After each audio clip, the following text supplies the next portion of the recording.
नमस्कार, मेरे YouTube channel हरी sir classes में आप सबका स्वागत है। आज के इस वीडियो में देखते हैं भारत के प्रमुख भौतिक प्रदेश के अंतर्गत मरुस्थलीय प्रदेश। तो भारत में हम लोग देखते हैं, भारत को मुख्यतः हम लोग 6 भौतिक प्रदेशों में बांटते हैं। भारत को मुख्यतः 6 भौतिक प्रदेशों में बांटा जाता है। जैसे हम लोग देख रहे हैं क्रमवार उत्तरी पर्वतीय प्रदेश, ये जो है क्षेत्र है आपको उत्तरी पर्वतीय प्रदेश कहते हैं। इसके अंतर्गत इसका अध्ययन हम लोग कर चुके हैं पिछला वीडियो में। और ये जो है उत्तरी पर्वतीय प्रदेश के अंतर्गत हम लोग का हिमालय पर्वत का अध्ययन करते हैं, ठीक है। उसके ठीक नीचे उसी के समानांतर जो है आपका उत्तर का विशाल मैदान का विस्तार है, इसका भी अध्ययन हम लोग कर चुके हैं। उसके बाद तीसरा महत्वपूर्ण प्रदेश है प्रायद्वीपीय पठारी प्रदेश। प्रायद्वीपीय पठारी प्रदेश जो है जिसे हम लोग देखते हैं पश्चिमी घाट पर्वत और पूर्व में स्थित पूर्वी घाट पर्वत के पश्चिम में, ठीक है, उसके सटा हुआ जो है आपका दक्षिण में कन्याकुमारी से लेकर उत्तर में हम लोग का इस प्रकार से त्रिभुजाकार रूप में विस्तृत है, इसको प्रायद्वीपीय पठारी प्रदेश कहते हैं। उसके बाद अगला जो भौतिक प्रदेश है जैसे तटीय मैदान, ये जो है जैसे पूर्वी घाट पर्वत के पूर्व की ओर तथा बंगाल की खाड़ी से पश्चिम की ओर ये जो सटा हुआ क्षेत्र है, ये संकीर्ण मैदान है, इसको कहते हैं तटीय मैदान। ये पूर्वी भाग में है इसलिए इसको पूर्वी तटीय मैदान कहते हैं। और ये जो भाग है ये पश्चिम तटीय मैदान है, ठीक है। ये पश्चिमी घाट पर्वत से हमारा क्या है, ये सटा हुआ है, ठीक है। उसके बाद अगला जो है जैसे अगला जो हम लोग का है प्रमुख भौतिक प्रदेश, ये है हमारा द्वीप समूह। द्वीप समूह ये जो है जैसे बंगाल की खाड़ी यहाँ पर स्थित है, इसको बंगाल की खाड़ी कहते हैं और इसको अरब सागर कहते हैं। तो बंगाल की खाड़ी में भी जो अनेक द्वीप जैसे द्वीप स्थित हैं छोटे बड़े, लगभग 204, इसको जो कहते हैं अंडमान निकोबार द्वीप समूह। और यहाँ पर कुल 204 छोटे बड़े द्वीप स्थित हैं। और ये अरब सागर में स्थित जो द्वीप समूह है इसको कहते हैं लक्षद्वीप समूह। और यहाँ पर कुल 43 छोटे बड़े द्वीप समूह स्थित हैं, ठीक है। तो उसके बाद जो छठा भारत का प्रमुख भौतिक प्रदेश है, ये जो क्षेत्र है इसको कहते हैं मरुस्थलीय प्रदेश। और यहाँ पर भी हम लोग देखते हैं इसका कुछ जो भाग है, मरुस्थलीय प्रदेश का कुछ भाग है हम लोग का ये क्षेत्र है जो लेह लद्दाख है, ठीक है। तो ये यहाँ पर कुछ जो है ये जो क्षेत्र है जैसे यहाँ ये हमारा शीत मरुस्थल है। यहाँ पर हम लोग देखते हैं कि यहाँ पर जो है तापमान कम रहता है, इस कारण से यहाँ पर भी मरुस्थल का विस्तार है, यहाँ बर्फ का ही विस्तार पाया जाता है, ठीक है। इसको कहते हैं ये जो है हमारा लेह या लद्दाख, ठीक है। ये लद्दाख भी ये शीत मरुस्थल है। तो इस प्रकार से भारत का जो प्रमुख जो छठा भौतिक प्रदेश है ये है हमारा मरुस्थलीय प्रदेश, ठीक है। तो आज के इस वीडियो में हम लोग देखते हैं कि मरुस्थलीय प्रदेश क्या है, ठीक है। क्योंकि बहुत सारे प्रतियोगी परीक्षाओं में मरुस्थलीय प्रदेश जो है या भौतिक प्रदेश है उसके अंतर्गत प्रश्न पूछे जाते हैं, जैसे बैंक, पीओ, रेलवे, एसएससी या जेपीएससी में। लेकिन बहुत सारे बुक्स में आपको जो है इसके बारे में बहुत सारे कम ही लिखा मिलता है, बहुत ही कम जानकारी मिलता है। तो आप इस वीडियो में शुरू से अंत तक बने रहेंगे। आपको इस वीडियो के माध्यम से मैं बहुत सारे तुलनात्मक जो है डाटा के साथ आपको ये जानकारी देने जा रहा हूँ। तो आप शुरू से अंत तक इस वीडियो में बने रहेंगे, ठीक है। आइए हम लोग आते हैं, ये जो हमारा है थार मरुस्थलीय प्रदेश, ठीक है। भारत के जो प्रमुख भौतिक प्रदेश है उसमें सबसे छठा ये जो क्षेत्र है ये थार मरुस्थलीय प्रदेश, ठीक है।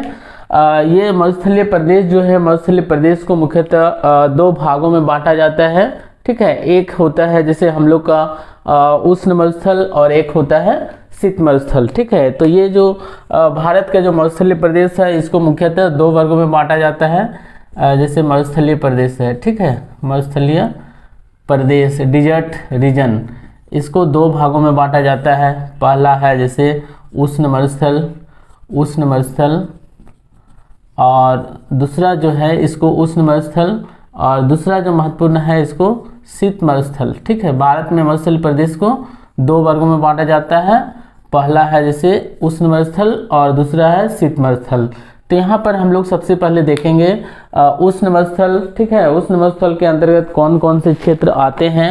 तो यहाँ पर उष्ण मरुस्थल के अंतर्गत सबसे पहला जो क्षेत्र है हमारा ये है हमारा थार मरुस्थल, ठीक है। थार मरुस्थल जो है थार मरुस्थल है, थार शब्द उसका शाब्दिक अर्थ होता है रेत का ढेर, यानी रेत, यानी कहने का मतलब है जो थार मरुस्थल जाते हैं तो वहाँ पर थार मरुस्थल में क्या होता है, रेत का ही विस्तार, यानी बालू का विस्तार पाया जाता है। और इसका यह जो है भारत का प्रमुख मरुस्थल है। और यहाँ पर हम लोग देखते हैं इसका कुल क्षेत्रफल, थार मरुस्थल का जो है आपका कुल क्षेत्रफल है 57,600 वर्ग किलोमीटर। इसका कुल क्षेत्रफल कितना है? 1,57,600 वर्ग किलोमीटर। और यह भारत तथा पाकिस्तान दोनों के मध्य में विस्तृत है। भारत में जैसे इसका कुल 85% भाग है। ये जो क्षेत्र है भारत में कुल 85% क्षेत्र में भारत में विस्तार पाया जाता है, और पाकिस्तान में कुल क्षेत्र का केवल 15% भाग यहाँ पर विस्तार पाया जाता है। ठीक है, ये भारत में है आपका 85% और ये पाकिस्तान में है इसका विस्तार 15%। ठीक है, और यहाँ पर हम लोग देखते हैं, यहाँ पर जैसे वर्षण की अपेक्षा बाष्पीकरण की क्रिया अधिक होती है, जिस कारण से यहाँ पर क्या होता है, औसत वार्षिक वर्षा बहुत ही कम होती है, लगभग 25 सेंटीमीटर से भी कम होती है। ठीक है, और यहाँ ये भी देखा जाता है जैसे वर्षा कम होने के कारण यहाँ पर पेड़ पौधे एवं वनस्पति का भी अभाव पाया जाता है। साथ ही साथ यहाँ पर धूल का विस्तार अधिक पाया जाता है, यानी बालू का ढेर अधिक है। तो ये थार मरुस्थल है। थार मरुस्थल को जो है यहाँ पर भारत और पाकिस्तान के मध्य जो सीमा रेखा है, ये रेड क्लिप रेखा, इसको क्या नाम है? रेड क्लिप रेखा। रेड क्लिप रेखा के द्वारा यह मरुस्थल भारत और पाकिस्तान के मध्य जो है विभाजित होता है। और भारत में स्थित जो मरुस्थल का क्षेत्र है, मुख्यतः जैसे राजस्थान में इसका 81%, ये जो थार मरुस्थल का विस्तार है, थार मरुस्थल का विस्तार हम लोग देखते हैं राजस्थान में कुल क्षेत्रफल का 61% जो है यहाँ पर पाया जाता है। उसके बाद गुजरात में है, गुजरात में भी इसका विस्तार पाया जाता है लगभग 16% क्षेत्र में। और उसके बाद हम लोग देखते हैं जैसे पंजाब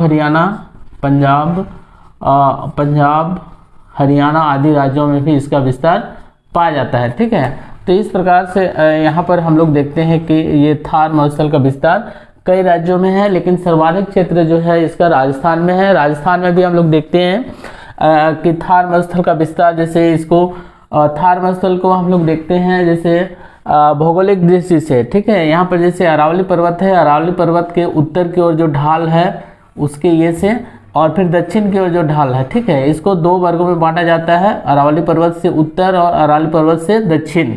ठीक है, तो उत्तर की ओर का जो क्षेत्र है उसको जो है हम लोग देखते हैं उष्णकटिबंधीय क्षेत्र में रखते हैं। और यहाँ पर हम लोग देखते हैं अधिक माने गर्मी अधिक पड़ती है तथा वर्षा भी कम होती है। ठीक है, ये जो क्षेत्र है जैसे अरावली पर्वत के उत्तर की ओर का जो क्षेत्र है, यहाँ पर तापमान कम होता है और वर्षा भी कम होती है, तथा दक्षिण की ओर वर्षा कुछ थोड़ा अधिक होती है। ठीक है, तो इस कारण से इसको दो वर्गों में बांटा गया है। उसके बाद ये जो है जैसे प्रमुख क्षेत्र है, जैसे यहाँ पर है जैसलमेर है, बीकानेर है। ठीक है, उसके बाद हम लोग देखते हैं बाड़मेर है, और उसके बाद जैसे हनुमानगढ़ आदि कई जिले हैं जहाँ पर थार मरुस्थल का विस्तार पाया जाता है। और यहाँ पर एक जैसे अभी वर्तमान समय में देखा जाता है कि थार मरुस्थल में कई प्रकार के स्थलाकृति का भी विस्तार पाया जाता है, क्योंकि यहाँ पर बालू का ढेर है। बालू का ढेर होने के कारण यहाँ पर कई प्रकार के स्थलाकृति का विस्तार पाया जाता है। जैसे अपर्दन के द्वारा भी कई स्थल रूप का निर्माण होता है, अपर्दन के द्वारा, क्योंकि हम लोग देखते हैं कि वहाँ पर पवन का जो वेग है, पवन के द्वारा ही अपर्दन कार्य होता है, और इस कारण से कई प्रकार के स्थलाकृति का निर्माण होता है। ठीक है, तो ये अपर्दन के द्वारा स्थलाकृति जो बनते हैं, इनमें सबसे महत्वपूर्ण है जैसे हम लोग देखते हैं जीवजेन, एक है जीवजेन। फिर हम लोग देखते हैं इंसेल वर्ग भी होता है। उसके बाद है जैसे छत्रक शिला। अगला स्थलाकृति है भूस्तंभ। फिर हम लोग देखते हैं यहाँ पर भूस्तंभ के साथ साथ जैसे हम लोग देखते हैं प्राकृतिक खिड़की,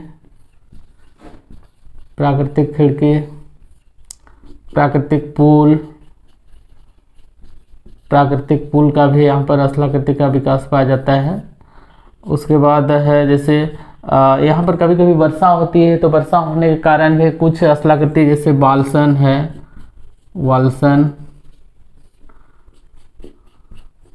बजादा एवं पलाया,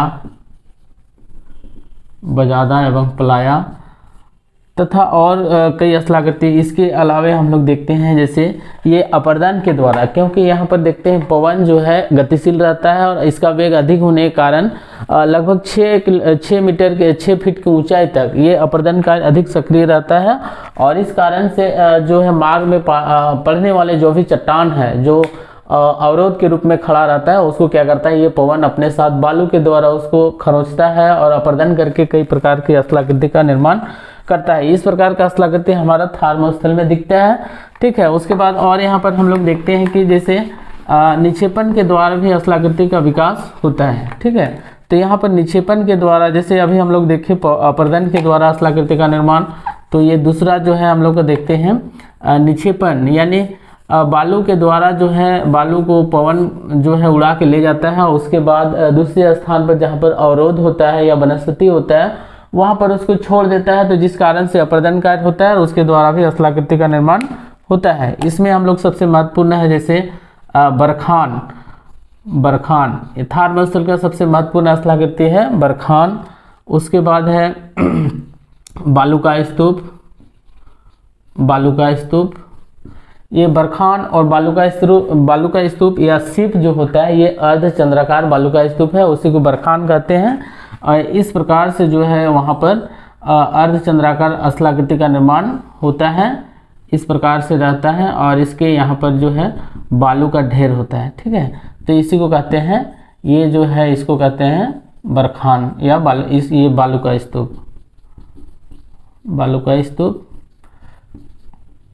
इस प्रकार के स्थलाकृति का यहाँ पर बहुत ही जो है जमाव होता है या इस प्रकार के स्थलाकृति मिलते हैं। उसके बाद यहाँ पर हम लोग देखते हैं थार मरुस्थल में और देखा जाता है, जैसे यह थार मरुस्थल जो है विश्व का जो है 17वां, जैसे विश्व में जैसे मरुस्थल का जो क्षेत्र है उसके अनुसार विश्व में इसका 17वां स्थान है, यानी विश्व का 17वां बड़ा मरुस्थल है। ठीक है, 17वां बड़ा मरुस्थल है और उष्णकटिबंधीय मरुस्थल में इसका स्थान है विश्व में 9वां। ठीक है, ये प्रश्न पूछा जाता है कि थार मरुस्थल जो है भारत का, तो ये सबसे बड़ा मरुस्थल है उष्ण मरुस्थल। उसके अलावा विश्व में इसका जो है 17वां स्थान है और उष्ण मरुस्थल की दृष्टि से इसका स्थान 9वां है। और यहाँ पर यह भी देखा जाता है जैसे कि मरुस्थल का विस्तार जो है अधिक होता था, जिस कारण से वर्तमान समय में जो है इंदिरा गांधी नहर भारत की जो सबसे लंबी नहर है, जिसको यहाँ से एक नहर निकाला गया है पंजाब हरियाणा होते हुए, और ये जो है ब्यास नदी से सतलज नदी से नहर निकाला गया है। उसके बाद ये इस नहर के द्वारा वहाँ पर सिंचाई कार्य अधिक होता है, जिस कारण से अभी वर्तमान समय में जो थार मरुस्थल है उसका विस्तार कम हो रहा है, यानी धीरे धीरे ये संकुचित हो रहा है, क्योंकि सिंचाई की सुविधा होने के कारण यहाँ पर जो हम लोग देखते हैं खेती अधिक हो रही है और कृषि क्रियाकलाप होने के कारण हरा भरा क्षेत्र के रूप में विकसित हो रहा है। तो ये थार मरुस्थल जो है भारत का उष्ण मरुस्थल है। और उसके बाद जो है हम लोग देखते हैं इसके अलावे उष्ण मरुस्थल के अलावा अर्ध उष्ण, यानी अर्ध उष्ण मरुस्थल। ठीक है, इसको जो है ये जो पाकिस्तान के सीमा में जो स्थित क्षेत्र है इसको अर्ध मरुस्थल कहते हैं, यानी यहाँ पर मरुस्थल का विस्तार थोड़ा कम है। ठीक है, अब हम लोग देखते हैं जैसे जो है थार मरुस्थल है, थार मरुस्थल का जलवायु क्या है। जैसे सबसे पहले हम लोग देखते हैं थार मरुस्थल का जलवायु। ठीक है, थार मरुस्थल भारत का एक महत्वपूर्ण मरुस्थल है, लेकिन यहाँ का जलवायु कैसा है, तो यहाँ का जो जलवायु है आपका उष्ण जलवायु है। यहाँ पर सालों भर गर्मी अधिक पड़ती है तथा यहाँ पर दैनिक तापमान बहुत ही अधिक पाया जाता है। ठीक है, जैसे दिन के समय तापमान आपका 40 डिग्री 45 डिग्री सेल्सियस से ऊपर चला जाता है, और वहीं रात के समय ये तापमान आपका 0 डिग्री सेंटीग्रेड से भी नीचे चला जाता है, जिस कारण से वहाँ पर जो है शीत पड़ता है। शीत पड़ने के कारण और हिमालय बिंदु से नीचे तापमान होने के कारण वहाँ पर बर्फ भी जमता है। जो शीत का पानी है वो बर्फ में बदल जाता है। ठीक है, -10 डिग्री 15 डिग्री तक तापमान चला जाता है। इस कारण से यहाँ पर जो है भारत का जो सबसे सर्वाधिक जो दैनिक तापांतर का क्षेत्र है यहाँ पर पाया जाता है थार मरुस्थल में। ठीक है, और यहाँ पर ये जो है जलवायु उष्ण होने के कारण यहाँ पर वर्षा भी कम होती है, क्योंकि बाष्पीकरण की जो दर है बरसन की अपेक्षा ऊंची पाई जाती है, जिस कारण से यहाँ वर्षा की मात्रा कम होती है। उसके बाद जो है अगला जो हम लोग देखते हैं यहाँ पर जनजीवन जैसे यहाँ पर जो भी लोग रहते हैं, यहाँ पर लोगों का मुख्य व्यवसाय जो है आपका कृषि क्रियाकलाप है एवं पशुपालन है। ठीक है, ये इंदिरा गांधी नहर के कारण यहाँ पर हम लोग देखते हैं यहाँ थार मरुस्थल का जो क्षेत्र है यहाँ पर सिंचाई कार्य होता है, जिस कारण से यहाँ पर सरसों, गेहूं और अन्य जो दलहन फसलों का यहाँ पर उत्पादन होता है। उसके अलावा यहाँ का प्रमुख जो क्रियाकलाप है ये है पशुपालन है। पशुपालन में जैसे भेड़ पालन, ऊंट पालन, गाय, बैल, बकरी आदि पालन करते हैं और यहाँ के लोग अपना जीविकोपार्जन करते हैं। और यहाँ का जो वनस्पति है, अब हम लोग देखते हैं थार मरुस्थल में वनस्पति जो है मुख्यतः यहाँ पर वनस्पति जो है झाड़ीनुमा होता है, कंटीले होता है, क्योंकि यहाँ पर वर्षा कम होने के कारण जो है घने जंगल नहीं पाए जाते हैं तथा दूर दूर क्षेत्र में कहीं कहीं पर हम लोग देखते हैं पेड़ पौधे एवं वनस्पति का वितरण पाया जाता है। यहाँ पर पाए जाने वाले प्रमुख वृक्ष में जैसे देखा जाता है कि है जैसे नागफनी है, कैक्टस है या फिर बबूल है, और उसके बाद पलास आदि कई उस टाइप का जो है कंटीले पेड़ झाड़ी पाए जाते हैं। और यहाँ पर जो भी पेड़ पौधे होते हैं ये अधिक ऊंचे नहीं होते हैं, क्योंकि जल का अभाव होता है तथा इन वनस्पति में जैसे जो आपका बबूल है, बबूल, नागफनी, कैक्टस,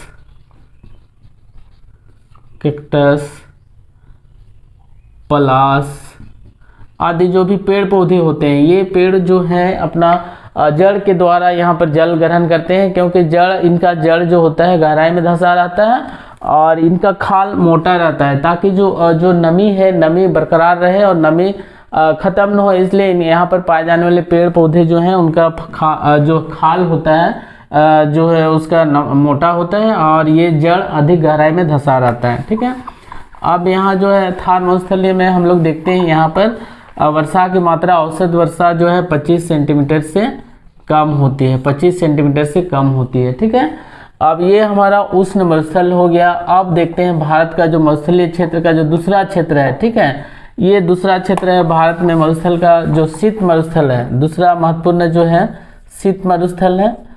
शीत मरुस्थल ये दूसरा महत्वपूर्ण मरुस्थलीय क्षेत्र है। शीत मरुस्थल में क्या होता है, यहाँ पर जैसे मरुस्थल का बोलने से ही, मरुस्थल शब्द से ही हम लोग को मन में आता है कि जैसे यहाँ पे बालू का ढेर है, बालू का विस्तार अधिक है। लेकिन यहाँ जो ये जो मरुस्थल है, जैसे लेह लद्दाख में जो आपका लद्दाख जो मरुस्थल है, यहाँ पर देखते हैं यहाँ पर ये बर्फ़ का ढेर है। बर्फ़ यहाँ पर अधिक जमा रहता है, यहाँ पर तापमान कम होता है। जैसे तापमान जो है आपका 0 डिग्री सेल्सियस से नीचे भी चला जाता है। ठंडे के दिनों में -28 डिग्री सेंटीग्रेड तक तापमान चला जाता है, जबकि गर्मी के दिनों में 0 डिग्री से 3 डिग्री से आपका 20 डिग्री तक तापमान रहता है। ठीक है, जिस कारण से यहाँ पर भी देखते हैं किसी प्रकार का खेती या अन्य क्रियाकलाप नहीं होती है और इसलिए भी इसको भी मरुस्थल कहते हैं। ठीक है, ये जो शीत मरुस्थल है इस कारण से ही इसको मरुस्थल कहा जाता है। और ये जो लद्दाख जो है आपका भारत का प्रमुख शीत मरुस्थल है और 31 अक्टूबर 2019 को इसको जो है लद्दाख को एक केंद्र शासित प्रदेश का दर्जा मिला है। और यहाँ की राजधानी है, जैसे लद्दाख की राजधानी है लेह, और लेह जो है यहाँ का राजधानी है तथा जो कारगिल भी है संयुक्त राजधानी है। ठीक है, कारगिल भी क्या है आपका संयुक्त राजधानी है। और इसका कुल क्षेत्रफल है, लद्दाख का जो कुल क्षेत्रफल है 1,64,530 वर्ग किलोमीटर। ये जो है भारत के मानचित्र के अनुसार, ये जो क्षेत्र है भारत के मानचित्र के अनुसार ये है आपका। और जो है इसका कुछ भाग जो है जैसे यहाँ पर चीन के कब्जा में है, कुछ क्षेत्र है आपका यहाँ पाकिस्तान के पाक अधिकृत क्षेत्र में है, पाकिस्तान के कब्जा में है, और कुछ क्षेत्र आपका चीन के कब्जा में है, जिस कारण से ये जो है फिर भारत के मानचित्र के अनुसार ये भारत का सबसे बड़ा जिला है। ठीक है, इससे पहले जो भारत का सबसे बड़ा जिला जो था आपका कच्छ था। कच्छ क्षेत्रफल के अनुसार भारत का सबसे बड़ा जिला क्या था, कच्छ था। लेकिन अभी वर्तमान समय में जो है हमारा लद्दाख है। ठीक है, और लद्दाख में जो है रहने वाले लोग जो है लद्दाखी भाषा का प्रयोग करते हैं। लद्दाख की प्रमुख भाषा क्या है, लद्दाखी, या इसको भोटी भी कहते हैं। ठीक है, भोटी भाषा। तो ये यहाँ पर लोगों का जो है जनजीवन जो होता है यहाँ पर मुख्यतः हम लोग देखते हैं लद्दाख में दो संप्रदाय के लोग अधिक रहते हैं। जैसे सर्वाधिक जो रहने वाले लोग हैं यहाँ का जनसंख्या, जैसे आपका जो है लद्दाख का कुल जनसंख्या 2,74,350 व्यक्ति है। यहाँ का कुल जनसंख्या 2011 की जनगणना के अनुसार 2,74,350 व्यक्ति है तथा 46 व्यक्ति जो है प्रति वर्ग किलोमीटर है। इसका जनसंख्या घनत्व कितना है? 46 व्यक्ति प्रति वर्ग किलोमीटर। और यहाँ पर मुख्यतः जैसे जो भी जनसंख्या है, जनसंख्या में से हम लोग देखते हैं इस जनसंख्या में से मुख्यतः बौद्ध भिक्षुक जो हैं, बौद्ध धर्म को मानने वाले जो लोग हैं 51% हैं, ठीक है। और इस्लाम धर्म के मानने वाले जो लोग हैं यहाँ पर 49% हैं, 49%, ठीक है। इस प्रकार से यहाँ पर लद्दाख में जो जनसंख्या है हम लोग का उसके अलावा हम लोग दो संप्रदाय के लोग को देखते हैं। और यहाँ पर ये देखा जाता है जैसे जो है तापमान कम होने के कारण यहाँ पर कृषि क्रियाकलाप बहुत ही कम होती है और लोगों का जो व्यवसाय भी है कृषि क्रियाकलाप है। लेकिन यहाँ पर देखते हैं दूसरे क्षेत्र की अपेक्षा, जैसे बाकी क्षेत्र में क्या होता है तापमान अधिक होता है जिस कारण से वहाँ पर जो है आपका खेती अधिक होती है, लेकिन यहाँ पर खेती नहीं होती है, ठीक है। तो ये जो है आपका शीत मरुस्थल है जो भारत के उत्तर में स्थित है। लेह लद्दाख, द्रास, सियाचिन ग्लेशियर यहीं पर स्थित है और ये ठंडा क्षेत्र होने के कारण यहाँ पर क्या है कि सालों भर बर्फ से ढका रहता है, ठीक है। तो ये भारत का प्रमुख मरुस्थलीय क्षेत्र है और यह जो है जैसे इस प्रकार से और भी आपको जो है भारत के भूगोल के संदर्भ में और भी जानकारी मिलेगी। और अगर आप मेरे इस YouTube चैनल में नए हैं तो मेरे इस YouTube चैनल को शेयर, सब्सक्राइब और कमेंट ज़रूर करेंगे। तब तक के लिए थैंक यू।